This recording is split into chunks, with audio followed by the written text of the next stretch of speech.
Hello, we're sitting here with Xavier Michaelides. Yeah. Xavier Michaelides, welcome. How are you? Good, good. How are you? I'm alright. I'm alright for this time in the morning during comedy festival. It's not too bad. Not too bad. Not too bad. How's showing going? I haven't started yet. I'm going to start on Wednesday. Excellent. Yeah. So it's going to be good because it's just getting to some stand-up. Because usually I do like a themed show, and like last year was about Walt Disney being defrosted from his cryogenic slumber and going to dinner party. So this is going to be a lot easier, a lot more relaxing. Less cryogenics. Less cryogenics. And I get frozen every night. Yeah. And that takes its toll on the body. Let it go. Yeah. Let it go. Sorry. We don't have the royalty. No. Let's not.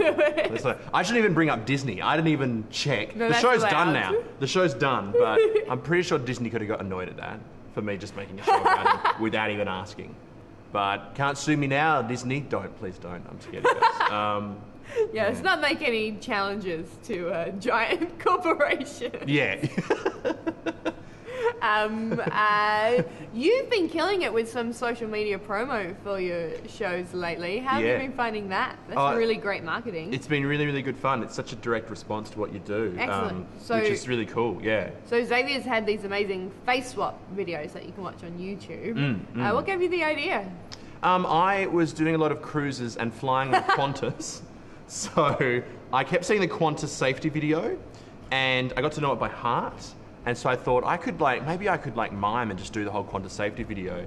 But I didn't have a good enough camera or the backdrop. And then I thought, well, I'm pretty good editing, so I could just cut out my face. And then after a couple of weeks of cutting it and blending it, and then I financially worked it this way that I could, put my face on moving things. And there's always been that face swap meme online. People swap people's faces, so I just sort of thought it's like an extension of that. So, yeah. What made you realise that you were so good at voices and impressions and these kind of shape-shifting characterizations? I think it was trying to do impressions and not being very good at them. So going, it's just a character. It's not Arnold Schwarzenegger. It's a character with an Austrian accent. So I think that's where it sort of came from. But I do love. I find dialogue and characters really easy to write. So yeah. A little bit less personal too. We've talked to some comedians today who are saying, doing this gut-wrenching personal show, it's killing me, help. Yeah. And I'm removed from that. I don't know these people. I made them up. None of this is true. You will never know the truth, audience, about me. What's your favourite thing about Melbourne International Comedy Festival? I think just heaps of comedy chats. Yeah.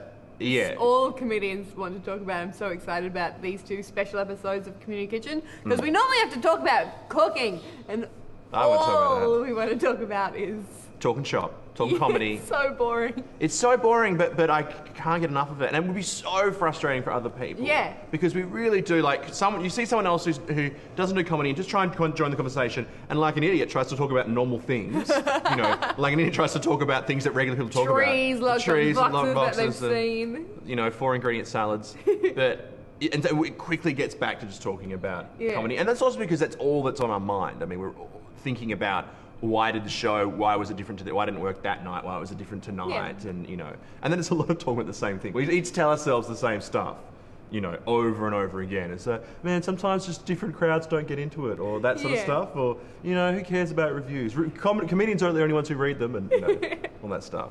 I had to think about it a little while ago because I think maybe one of the side effects of it is that because comedy is a full-time job, that comics quite often work another full-time job on top of that. Yeah. And then if you can't really have a social life, you can't do a lot of things that you want to do. So that kind of comedians just talking about comedy is the only conversation that we can justify having while still working, kind of. I'll hang out with friends, but we're not gonna hang out. We're gonna do a workshop, and that's the only social time that I will have. Because it doesn't feel like you're wasting time.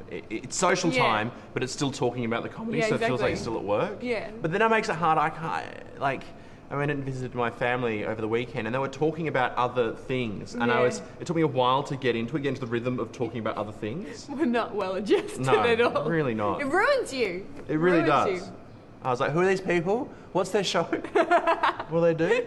Gran, what are you doing? What are you doing? What's your show about this year?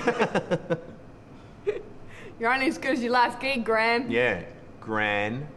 What do you do in your downtime? What do you do if you're trying to get away? A lot of video games. And building things. I've just started building things out of wood. Oh yeah. They're not good. They're Like not great. this little. I built one of these. Yeah. Like something like that. But They've got a few. They probably would have given you one. I know. That's the thing. Like I built like a crate, and who was it? Someone said to me, "Do you know you can just get?" I think it was Nick Capper was like, "Yeah, because they're hard to find. Crates aren't anywhere. You can't get those just on the street." It's like 3D printing a milk crate. Yeah. It was really I pointless. just needed one. And it was I found a pallet on the side of the road, and then I turned it into a crate. So just like a one. And then also the pallet was all bent. So this is like perfect and straight. Mine sort of goes like that because the wood's all bent in the pallet. So yeah. But I'm learning, and it's nice. That's my photos of trees. Fun. It's fun. Yeah, that is fun. Yeah. But I made an outdoor coffee table. That's been the one thing I'm going, this actually works. This functions. What's the greatest ambition in your woodworking? Are you going to get a lathe? Yeah. Shit? I want to keep it all no power tools. I still want it to be by hand. Okay. Lo-fi. Lo-fi and woodworking. Yeah. And I think the end goal would be a standing desk and drawing desk combined. It would be a standing drawing desk with a flat bit on top and then an angled bit here.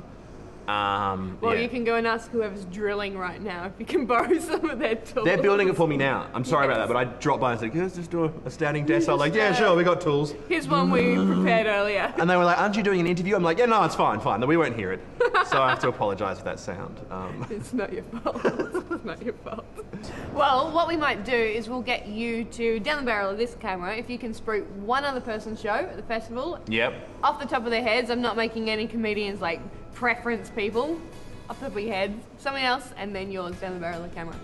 Let me think of who I'm going to do. I'm going to go with Damien Callinan's show. Excellent. I'm just always a fan of him. He always does really amazing stuff. And I don't even know what his title is this year. I think it's Lost World War II Diary. World War II Diary? It's one of the wars. One of the war diaries. But it doesn't matter. I don't even need to know. You just go see his shows because they're so good. And he's such a fantastic performer and writer. And then my shows called Bad Accents and Inconsistent Mimes, 7 o'clock at the Imperial. Starts on the 1st to the 12th.